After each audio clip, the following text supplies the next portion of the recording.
I've got a friend of mine who can see into the future.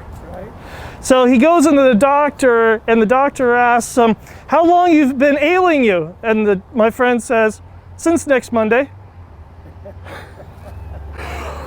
Welcome to Small Business Celebration. We're continuing our series on small business owners who are rising from recession. And our guest this week, well, she is the heart of the business at Centric Health.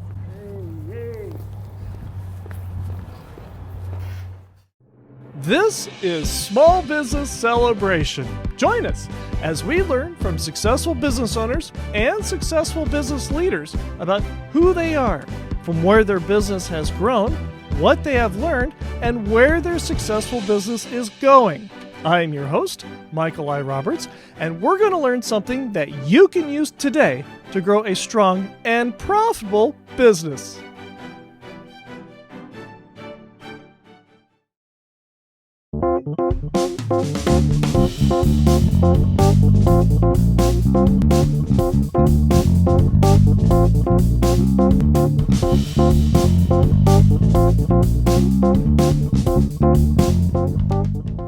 Welcome to Small Business Celebration, and our guest this week is NaTesha with Upside Productions. Welcome to Small Business Celebration. Thank you for having me. And for visionaries who don't know who you are, who are you and what is it that you do? My name is NaTesha T. Johnson, and I am the owner of Upside Productions here in Bakersfield, California.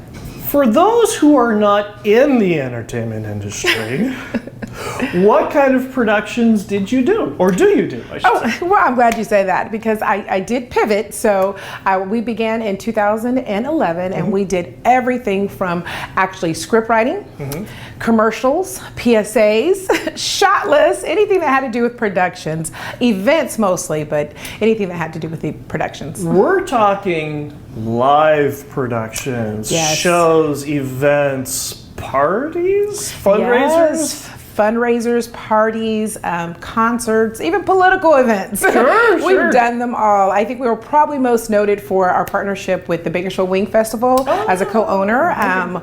It brought out thousands each year. We had a really big bang at the Kern County Fairgrounds, and it was wings and beer. Ooh, hey, that sounds like a great combination to me. Yes, wings and beer. So, but then, dun dun dun, COVID hit. COVID. My girl COVID came. She came and she hit us like a tsunami. Like a shot in the arm, huh? Yes, like a shot in the arm.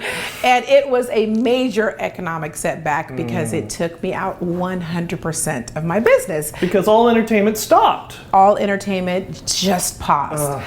And, you know, we were waiting it out for months thinking we're going to come back, we're going to keep our events. And no, she said no. It's no. It's a no. And then, and you forgive me, but I'm getting really tired of this phrase because to me, it's being overused, but suddenly you pivoted. Yes. Which is another fancy word of saying, or a socially acceptable way of saying, you changed. What'd you do now?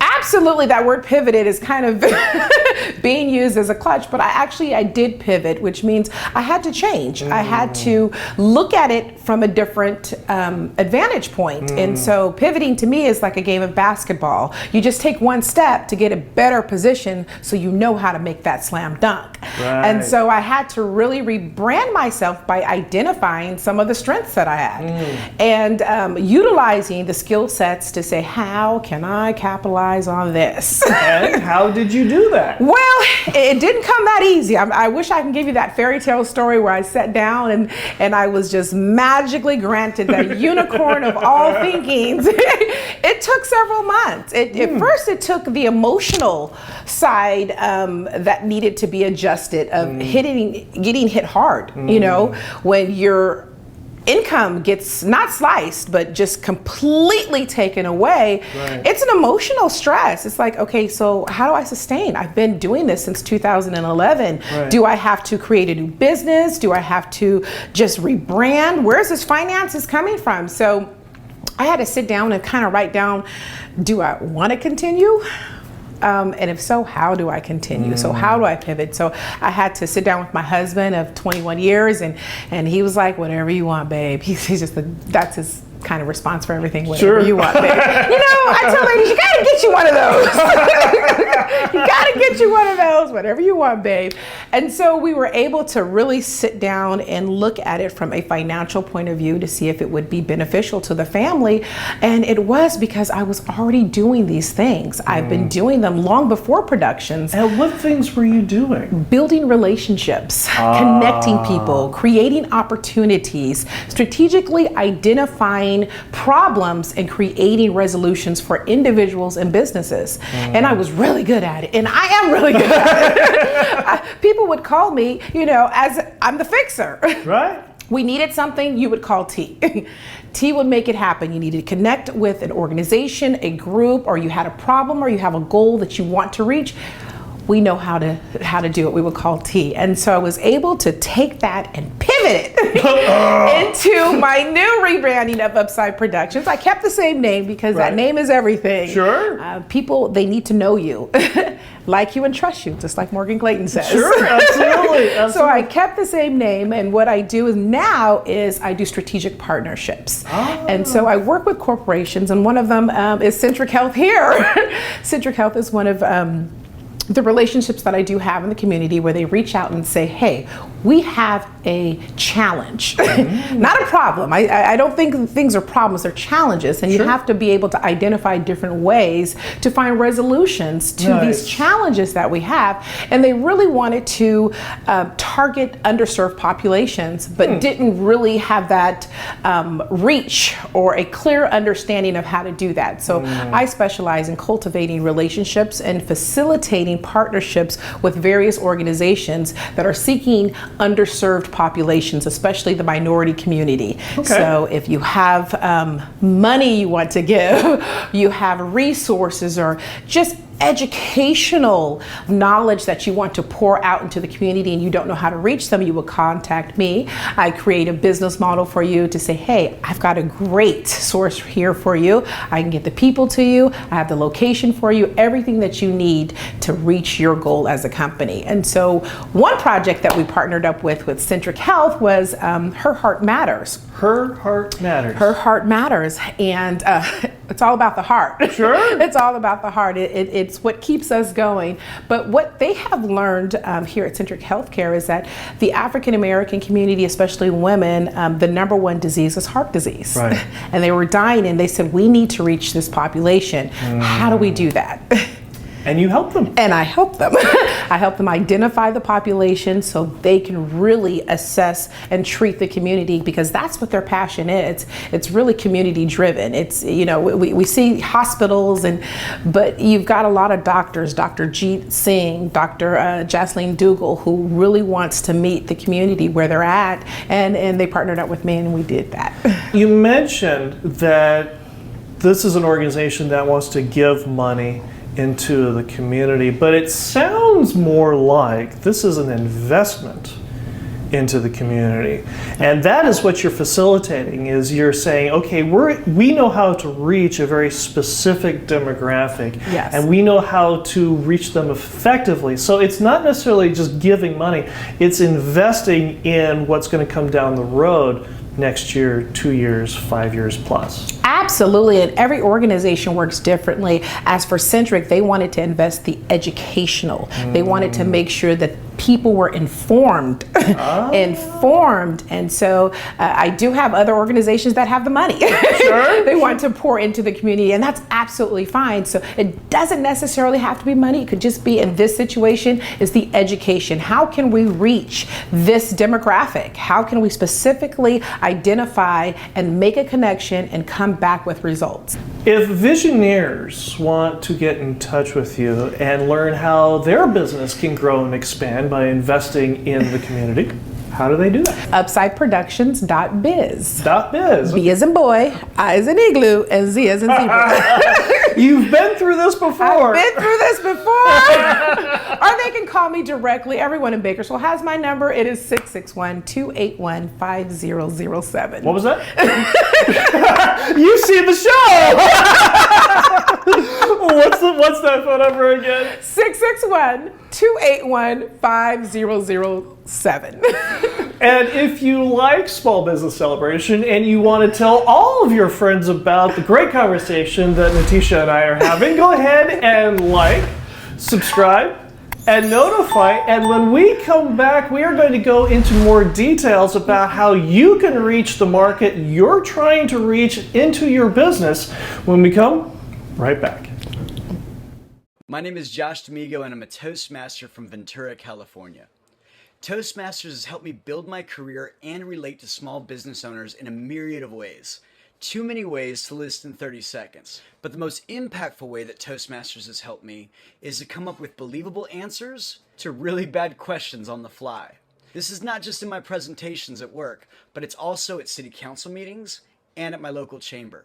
I invite you to join us at Toastmasters, and I look forward to seeing you there. Toastmasters, the fun and relaxed group of leaders who will help you get ahead. Go to Toastmasters.org and click on the Find a Club button and set your business ahead of COVID and ahead of your competition. Go to Toastmasters.org and click on the Find a Club button. That's Toastmasters.org and click on the Find a Club button today. We're here with NaTesha Johnson, the owner of Upside Productions. And our visionary question of the segment comes from Jessica, who asks, we are in the midst of reinventing our company mission to coincide with our exit from COVID. We're having challenges with coming up with 3 critical actions that our team can implement each day to move the mission forward. What have you found that works? Oh, well, Jessica, that is a great question. I'm still trying to wrap my head around that as well. But what I'm learning to do is to strategize. And one of the strategies that I use is to actually, it's called having a come to Jesus talk. Okay. You have to have a come to Jesus talk with the people around you, especially your employees, sitting them down and really understanding what their frame of work is, understanding if they have a relationship with your mission. Because if they don't have a relationship with your mission, even with the exit plan into COVID, you will not be successful. Everyone has to be in alignment. And it starts with having that come to Jesus talk, which means we're going to sit down, we're going to break bread, and we're going to get to know each other, because each of us, we've all evolved since COVID. We've become new people. And so people who we were originally hired to be, we may change after COVID. And so understanding the mindset of that employee is going to be very important, and finding out what is their spark. What is their spark? And during that, you'll find that as you build that rapport, that spark is going to be one of your strategies. That's going to be posted on your wall. It can be multiple sparks, because you've got to find something that's intangible that they can connect to, that they can see, but most importantly, that they can feel, which means they are part of it.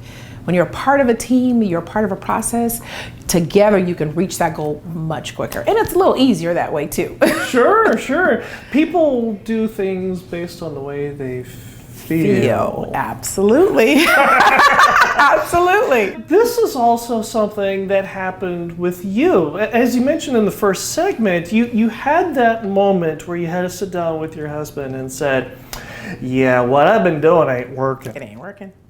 And for a lot of business owners, and I experienced this last night with a group of friends, that there are business owners that are having that challenge of introspection and admitting, yeah, we got to change things, and if nothing, to themselves. Take us through that, what you went through, so that others can say, it's okay for me to do that too. I had to tap into those feelings, because I'm a very proud woman. And I had to almost get knocked down a little bit. And I mean that in a positive way. I had to come back to the original source, the original passion, to find out what resonated with me, and accept that this COVID is not a failure. And I think we see it as a failure because we have a loss of income, loss of clients, loss of momentum, and we see that as a failure, and we internalize that as if we failed. Oh no!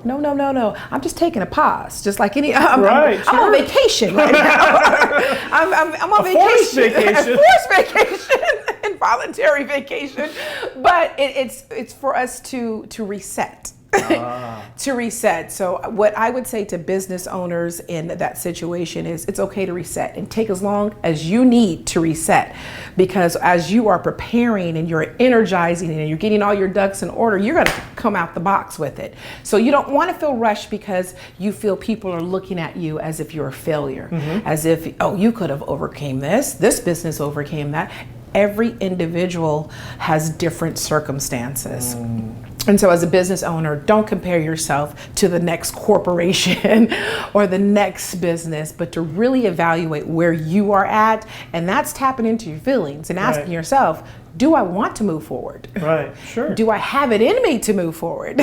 Does my family have it? Because in most cases, you're starting all over. I mean, I had to reset and go, okay, I got to go back to 2011. What was 2011? That was forever ago. That was forever. So I had to realize that I was saying 2011, but actually I've already had those things in me. I just had to figure out how to bring them out, how to bring them out, and then reconnect with my customer base to let them know I'm still here for you. I'm just here in a different capacity. You've done this before. Yes. You laugh, but there's a lot of people that, they get knocked down and they try to figure out, there's that seminal point, that thing that happens to them. And it changes the way they make decisions from there out. What was that event for you? It reminds me of that song. I don't know who sings it, but it's, I get knocked down, but I get up again. Sure.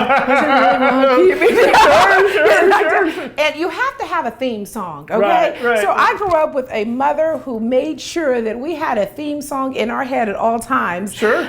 So we can challenge ourselves through adversity. Right. And so I get back up and I get knocked down and I get back up again. It's always in my head because I was built to last. I was built to be strong. I was built to say, okay, this is what happened. I got knocked down, but guess what? I've been given two legs. I'm going to get back up again. And so, and it's easier said than done. And so how can you do that successfully? Your circle of friends. The circle you keep. When you're down, there should be someone in your circle saying, no, come on. Right. Someone there to lift you up, and you need to be that for that as well, for that individual. So even as a business owner, keep good circles, keep a colleague of circles, people that you can really be vulnerable with, and they can really tell you when your slip is showing. I'm a little country now. I'm a little country. When your slip is showing, I need to know so I can correct myself and position myself again. So that's going to be very, very, very important as you pivot, is to understand the people around you, the energy around you, to help you when you're at your lowest point. I've been there. I don't want to do this anymore. I put this out on social media.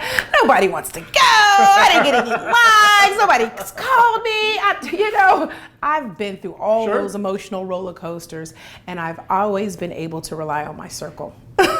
My circle of colleagues, my circle of friends, to put me back together again. What's your theme song? Oh, well, my theme song is Brick House. So, okay, all right. When I walk in a room, I'm thinking she's a brick house, because that's my song of confidence. I have to have that confidence wherever I'm going. Sure. What is your theme song? Well, this goes to show you how much of an egghead I am. But mine is Bugler's Holiday by Leroy Anderson. And why is that? Well, when you hear it, then I'll know. When you hear it, you'll know. Exactly. And when we come back, we're going to delve into geology, and we're going to talk about the Dead Sea in Israel, and talk about how the water flow impacts the Great Aegean Sea. Yes, that part. No, we're not. We're going to answer another Visioneer question when we come right back. The reason we have NaTesha on today is because of a Visioneer question that came from a Visioneer just like you. And the reason we have those questions is because Visioneers like you reach out to us on LinkedIn, Facebook, and Instagram, because the questions that you, or the comments that you give us, even the comments right here on YouTube, are what formulate the ideas that inspire us to choose the topics we talk about, the people with whom we speak, and give us a general idea of the kinds of the moods and the feelings and what you, the small business owner, are going through. So reach out to us on LinkedIn, Facebook, and Instagram, and let us know what it is that you want to learn about and who you want to learn it from. And we'll see you very soon on the next Small Business Celebration. And reach out to us on LinkedIn, Facebook, and Instagram today. We're here with NaTesha Johnson, the owner of Upside Productions. And our visionary question comes from Brent, who asks, we have purchased another business that is similar to ours, and we're trying to figure out a theme to carry our mission forward into the new business. But our team has run into a creative wall. What do you do to brainstorm to find a theme to carry the combined business and their mission? Brent, that is a great question. It's an actually very intricate question because it seems like there's a lot of variables happening here. Right. And I see it as a little fish and a big fish. The big fish purchased the little fish, right, and trying to merge the cultures and consolidate and find that one united theme to really brand the business. Right. One approach I would definitely try, Brent, is perhaps identifying the strengths of the little fish. That little fish survived for a reason, Brent. Right, yeah, In a big pond, this little clever sucker here has navigated through some waters. Sure. Why is that little fish so strong? And identifying that, it brings so much value that equates of that of the big fish. And so bring those two together. Bring the value of the little fish, the strengths in the current culture, and I'm sure you will be able to find a common theme. Now, it will take some time because the little fish may be a little bit apprehensive of the approach because you're so big. Right, right. But give it some time. I'm sure that if you understand the value, and there's definitely value there, and that you're willing to put that value as a priority in the big business, you can consolidate, you can merge, and you can have that united theme for your business. In a practical aspect, what would be the 30,000-foot view on the path to make that happen? Well, in both organizations, you have management groups, you have different tiers, different relationships. Right. And so I always come back to this because things cannot happen if you don't do what? Break bread. There we go. There we go. Break bread. So even from a 30-foot view, what is the relationship? What is the current relationship? Is there a communication barriers? If so, you break bread. That's how you get to know each other. So you're going to have to sit down with that little fish, not eat it, not eat it. That fish needs to know it's safe. Sit down and understand what it's been through and understand their journeys, the ups and the downs. And so from a 30-foot viewpoint, this fish still needs to appear to be safe. So provide a safe, protected environment to let them know that we're not here to swallow you, but we're here to become one so we can grow together. You know, at a later time, I would love to sit down and get your thoughts on how the little fish does that to the big fish. Ooh, that's a whole nother story. I think the biggest challenge is the little fish. Right, sure. The little fish can make a bigger bite than the big fish. Sure. So, absolutely. Now, one of the things that I really admire you for is that you have a marketing strategy that is not only effective, but you just absolutely love. I mean, it's one of your passions, and it's a marketing strategy that you have used not only to great success, but you do it on your time off. I mean, come on, who works on their time off? But you do. What is it that you do that's so much fun? Well, it's because it's my time off because it's a love for the community. It is a marketing strategy. Well, what is it? Well, I identify with different organizations. I sit on a lot of boards. There it I'm is. a part of a lot of boards, and so I like to be invited to the table. Okay. I like to be at the table. If I'm not invited to the table, I'm going to bring my own with some extra chairs so I can invite other people to that same table. For example, what boards do you sit upon? Well, I sit on the Kern County Fair Board. Okay. appointed by Governor Brown. Okay. I also sit as the first African-American female for the Fox Theater. Nice. I sit as the marketing chair for the Business Women Conference. And I also sit as the core working group for the Bakersfield Police Department Community Collaborative. So there's others, but I'm just giving you that much. Sure. For some people, and for introverts like us, things like this are like pulling teeth. I mean, to get in front of the camera and talk to people is stressful enough as it is, let alone being on a board. But you thrive in this. You actually really seek this out and enjoy doing this. First of all, what personal satisfaction do you get from doing this? Giving back to the community. I'm born here, raised here, live here, and I love it here. Okay. And if I want my community to be better for myself, for my kids, I have to invest in the community. Now, Bakersfield is a giving community. That it is. It is a giving community, but you can't be a community member that always takes. Right. Sure. So you have to find something that you're passionate about. Now, as a marketing strategy, it costs me nothing other than time. Sure. But find something that you're truly passionate about and get involved. In that involvement, you're going to be meeting different people. You're going to be seeing opportunities, and you're going to figure out ways to how to integrate that back into your own business. It's building relationships. It's having people trust you as well as you trusting other people. That's how relationships are made. It's through trust. It's pay it forward. Pay it forward. Always pay your blessings forward. Now, the thing about this that's fascinating, and forgive me if I'm drilling this too hard at this point, but you mentioned that being on all these boards introduces you to a whole variety of people in the community. How has that directly affected your business? One area that I do specialize in and how it affects my business directly is that I specialize in underserved populations. So diversity and inclusion outreach is something that I specialize in. Sure. So as I'm a part of these organizations, each of these organizations identify with diversity and inclusion. Sure. As they should. Right. And so I'm able to bring that to the table. And so what our business, we're able to look at something and say, hey, everyone knows this about me. It's like, hey, you guys want to make sure there's proper representation there? I'm the first one that screams that. And sometimes I'll get that, yes, T, we didn't even think about that. Right. And sometimes I get that, here she go again. But I will always fight for those communities. I will always fight for the underserved population. And so being a part of those different organizations that may not have that representation, it's very important for me to be there to stand in agreement with diversifying whatever we do, because we are a strong community. Sure. And we all look different in this community. Sure. And so our outcomes should reflect that as well. You mentioned that you can't always take. But what have you gained? How has being on all these boards changed you? I would say being on all these boards changed me. Wow, that is such a good question. I would say for me, it makes me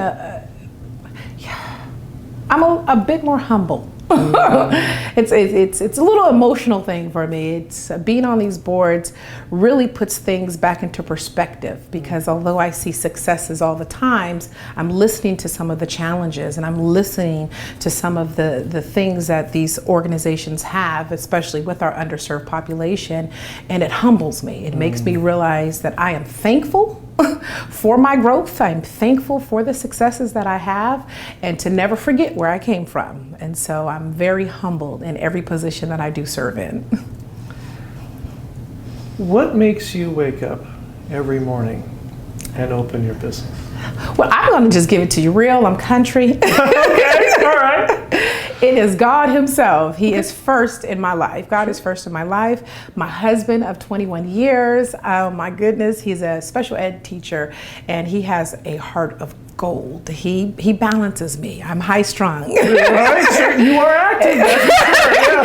Yeah. And he is so compassionate. He is so loving. And my kids are wonderful. I have a 21-year-old who is joined the police academy. Nice. Yes, BPD. Yes, and that was a struggle in itself. And I'll tell you about that story later. But the chief and I had to have a talk, and I love him to death, Chief Terry. But he's going to be a police officer, and so we were dealing with those challenges as well. And my daughter, she's a vice president of her high school. She's a freshman. Nice. Go Scott. So yes, my family is my everything. So, and I get emotional when I talk about my family. So you're not going to get me to cry.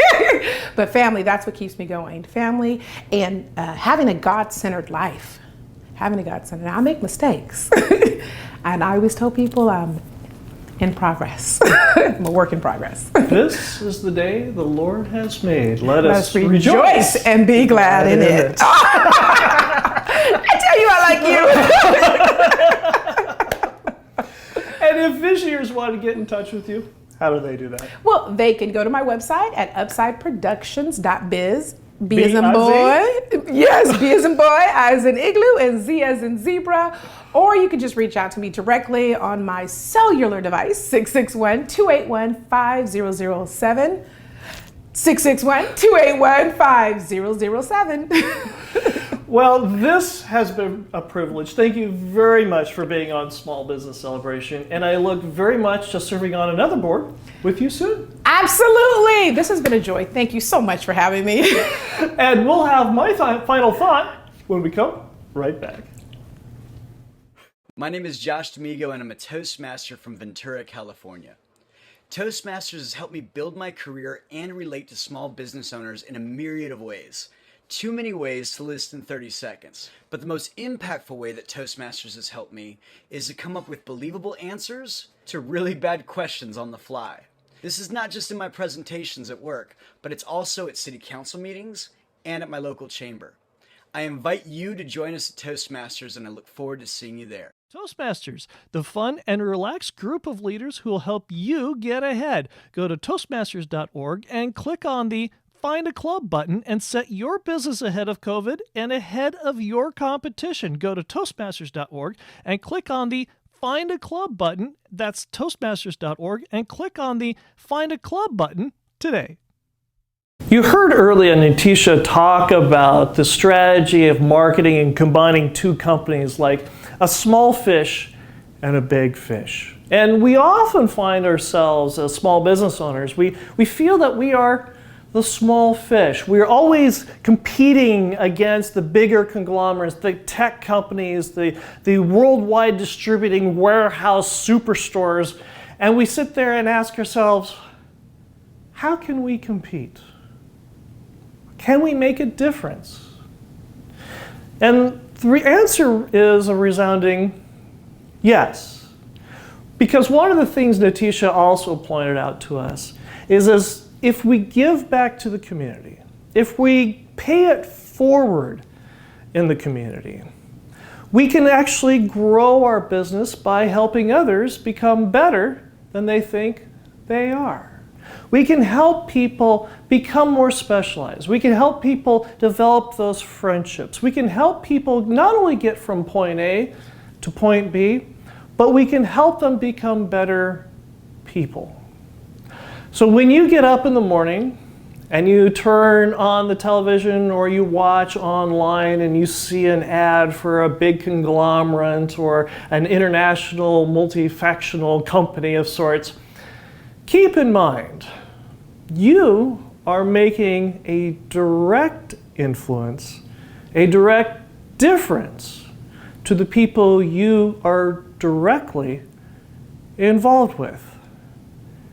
And that makes you special.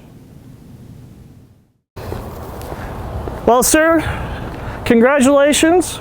You'll be on Kern County's most popular business YouTube channel in 2 weeks. Is that right? You will be. Thank you, Carl. I'll put you in the credits. Thank you.